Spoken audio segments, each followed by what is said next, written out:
कैसे जांचें कि कौन सी चीज ठंडी या गर्म है? कैसे जांचें, कैसे पहचानें? ये काम तपिश पैमा करता है, यानी हरारत को जांचता है। तपिश पैमा ये काम कैसे करता है? Thermometer, how does it work?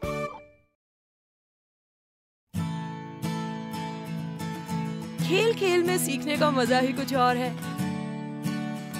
आज का पहला खेल कांच की बोतल और सिक्के के साथ।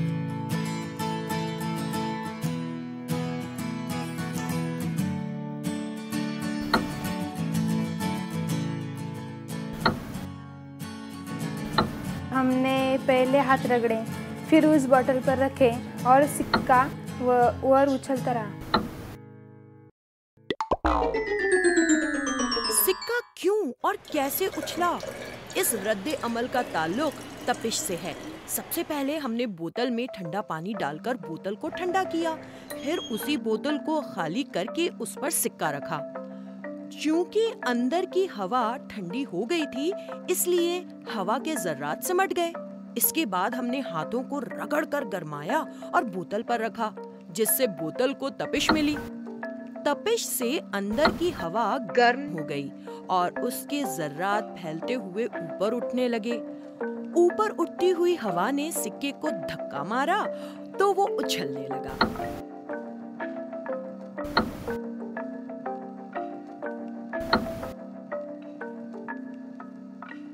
ये एक याद रखने वाली बात है, जितनी ज्यादा तपिश होती है उतना ज्यादा फैलाव होता है, यानी चीजें गर्म होने पर एक्सपैंड मतलब फैल जाती हैं।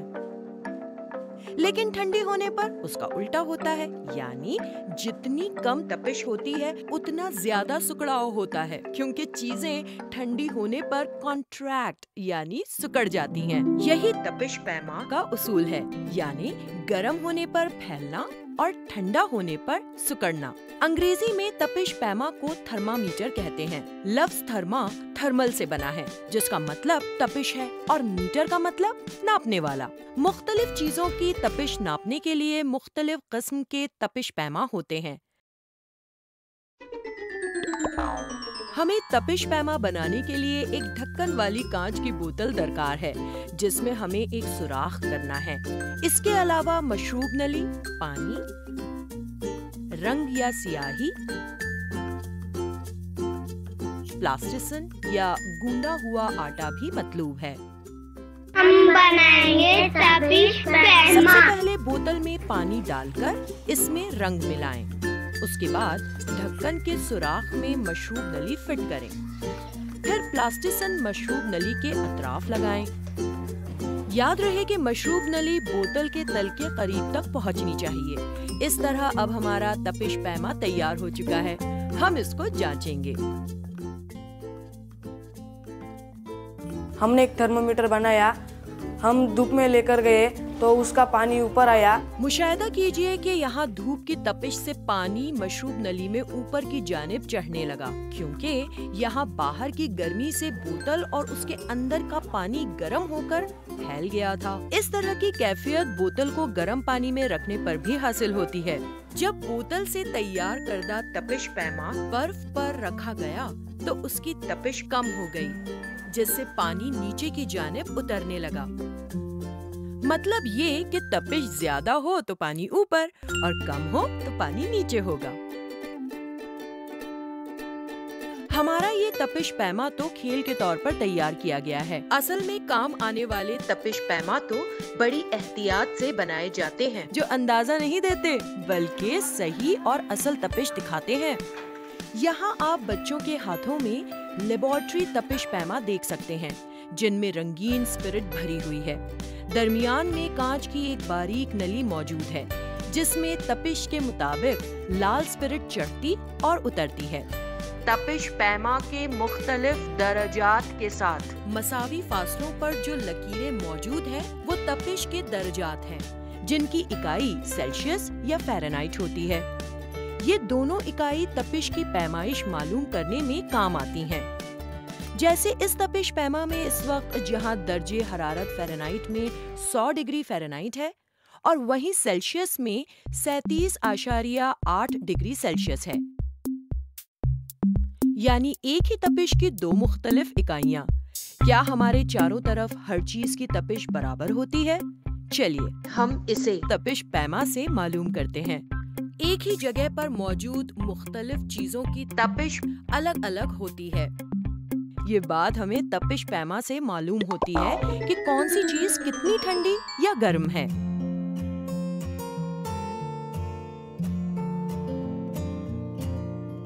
हमारे जिस्म की तपिश हमारी कैफियत जाहिर करती है, जिसे नापने के लिए हम इस तरह का तपिश पैमा इस्तेमाल करते हैं। इस तपिश पैमा की नली में मर्क्यूरी यानी पारा भरा हुआ है।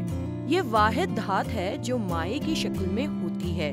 पारा धात होने की वजह से तपिश के लिए अच्छा मूसिल है और चमकदार होने की वजह से आसानी से नजर आता है। इंसानी जिस्म की नॉर्मल तपिश 98.6 डिग्री फ़ारेनहाइट यानी 37 डिग्री सेल्सियस होती है। इसी तरह 97 फ़ारेनहाइट से 99 डिग्री तक जिस्म की तपिश को नॉर्मल समझा जाता है। इंसानी जिस्म की तपिश को कैसे नापा जाता है? तपिश पैमा को झटक कर पारा नीचे उतार लें। मुंह में डालने से पहले उसे अच्छी तरह एंटीसेप्टिक या साबुन से धो लें। तपिश पैमा के जौफे को अपनी जबान के नीचे रखें और मुंह बंद कर लें। 1 मिनट तक तपिश पैमा को मुंह में रखें और 1 मिनट बाद निकालकर तपिश का जायजा लें। तपिश पैमा को बगल में भी रख सकते हैं। तपिश पैमा मुंह या बगल में रखने से तपिश सही मालूम होती है, क्योंकि तपिश पैमा का जौफा चारों तरफ से घिरा होता है। तपिश पैमा को एक बार और देखते हैं। तपिश पैमा तपिश नापने का आला है। तपिश पैमा का बुनियादी उसूल: तपिश बढ़ने पर पारे का फैलना और कम होने पर सिकुड़ना है। तपिश की इकाई डिग्री सेल्सियस और डिग्री फ़ारेनहाइट है। ये तपिश पैमा लेबोरेटरी में इस्तेमाल किया जाता है और ये तबई तपिश पैमा है जो सिर्फ जिस्म की तपिश मालूम करने के लिए काम आता है।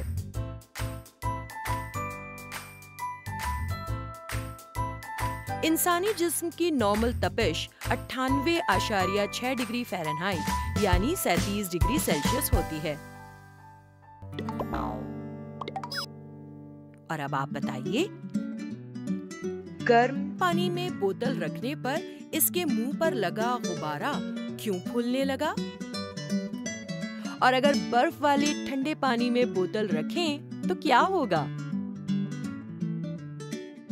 खुद करके देखिए और बताइए।